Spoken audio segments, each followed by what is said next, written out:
Let me tell the story about how my dad died and then I saw him in the airport in Atlanta. Growing up, my father was not around. My mother did not speak about my father. If he came up, it was very much a let's change the subject, or if she did say anything, it was not a positive thing.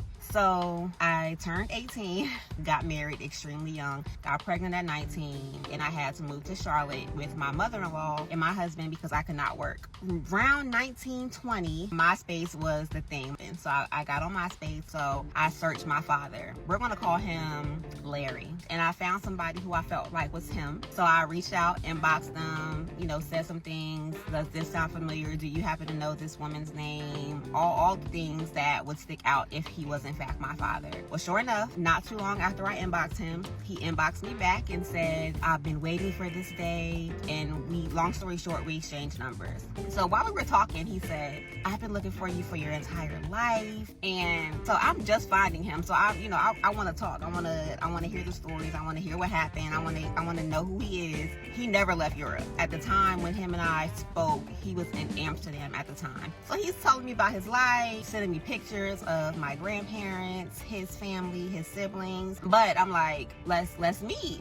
So he's like, okay, I'm gonna fly to Charlotte. I'm coming to Charlotte. I'm coming to see you. I'm flying out, but it will always be something that came up. And one time it was even, I'm at the airport at Charlotte, but I gotta go type thing. So I'm getting annoyed at this point. So I kind of fall back a little bit, and I don't hear from this man for like a year. So I'm done. 2013, my family and I are on the Ellen show. So he reaches out, congratulations. Again, I'm really sorry. I want to, know my grandkids. I said, if you're not coming to see me, I have nothing for you. I don't stop calling me. Like, if you don't want to come out here, have a nice life. Goodbye. So 30, I get divorced. That was 2017.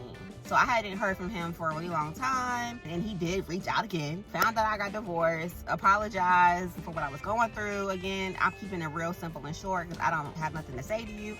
Every time he reached out, I really did feel like he was eventually going to say, the little girl inside of me, I'm coming to see you. Because again, I just like solutions and I like the ending. So every time I would say, I'm done, forget, leave me alone, all of those things, there was a part of me that still was like, but I want to see you. I've never seen you. I was 2 months when my mom left Germany. Fast all the way forward till October 2024, I go on a work trip to Utah. I get back to Atlanta, and if you know the Atlanta's airport is very much so take trains, planes, or automobiles to get to your next flight. So luckily, my connecting flight was literally right across from my flight. I get off my plane to go sit in my other gate. And the gate that I'm at, Norfolk, Virginia, maybe directly across from me, but maybe 20-something feet in front of me, I look up and I'm like, that look like my dad. But I'm thinking like, now again, I've never seen my father in person since I was a baby. But I look up and he really looks like my dad. But he has a hat on, not too low, has a hat on. And he looks up at me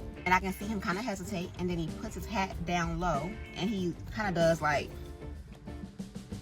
this. And he keeps like fidgeting. I watched him get up and go to the counter and change his flight. I really want to know if that really was him. Like, you faked your death? And then the karma is me seeing you. Like, why are you coming to Virginia? Let's have a conversation.